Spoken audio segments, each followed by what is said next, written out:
Hey, friends. Thank you for joining me on another episode of Becoming with Kenny. Now, today, I want to talk about a quiet shift that happens in adulthood that not a lot of people tend to talk about or even prepare you for. And this transition is something I like to call self-leadership. You know, when you move from being guided to now guiding yourself. Where growing up, I felt like we were always waiting for someone to give us direction. And now, as an adult, you have to direct yourself. There's no one that's really going to be holding your hand. And at first, that shift, it doesn't feel empowering. If anything, it's terrifying. Because when you're used to being led, even in subtle ways, stepping into self-leadership can feel like walking without a safety net, walking without no destination. And oftentimes, when things don't go smoothly, it can make you feel like a failure, like you weren't ready, like you shouldn't have even tried. And so that's what we're going to be talking about today. That transition of everyone else leading you to now being self-led.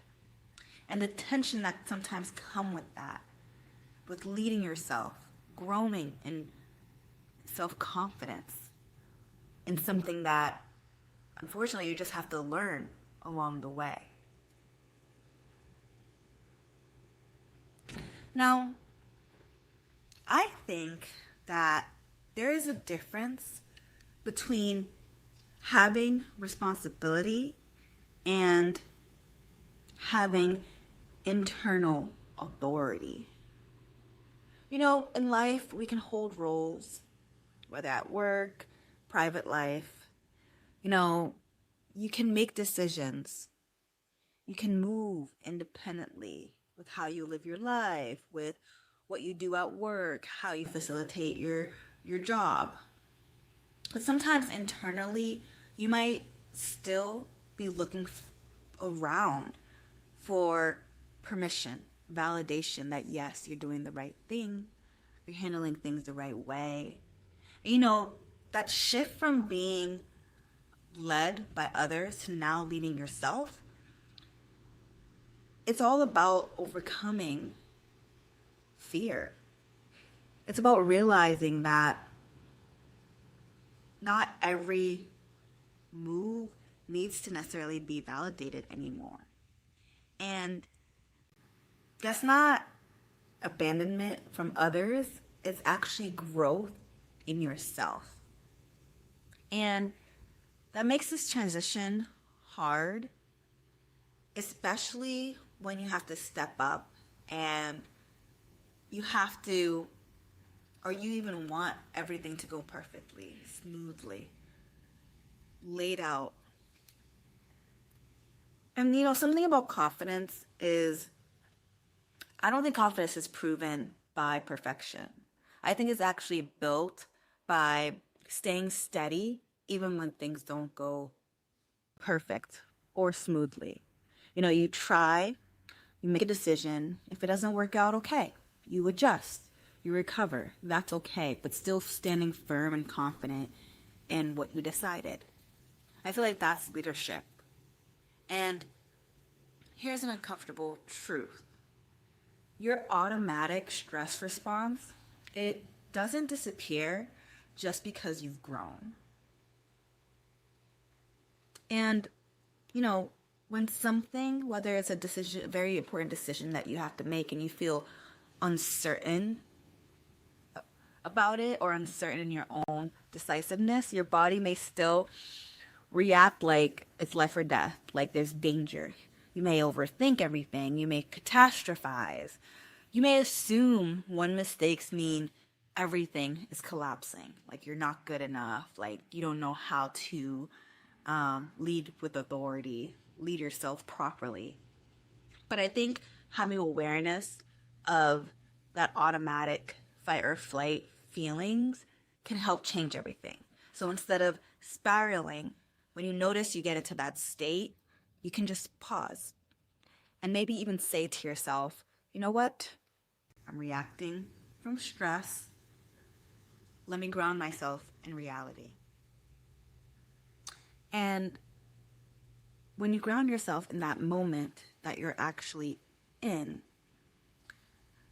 from there, you can then try to rein your subconsciousness in and choose your response actively instead of letting your nervous system choose it for you. That's self-leadership. It's not controlling every outcome, but regulating yourself when the outcome is unclear. And here's where the practical part comes in. When you feel fear, name it. Breathe before reacting. Try and separate the event from the story that you're telling yourself about it. Take the next small action anyway. Confidence, it is something that, once repeated, helps build self-trust. And every time you feel the fear and move forward anyway, you build evidence that you can handle yourself. And subconsciously that gets ingrained. And over time, you build the confidence to lead yourself. And to know that even if things aren't perfect, that you can still lead yourself steadily. And when things, go wrong, you're able to come back from that and learn from it. And that's okay. So with all of that being said, how about we reflect on this for this week? Where in your life are you still waiting to be led instead of trusting yourself to lead? And when something doesn't go smoothly after a decision that you've made, try and reflect. What story do you immediately tell yourself? If you're comfortable, remember, drop a comment, share. You never know who your experience someone else might be able to relate to.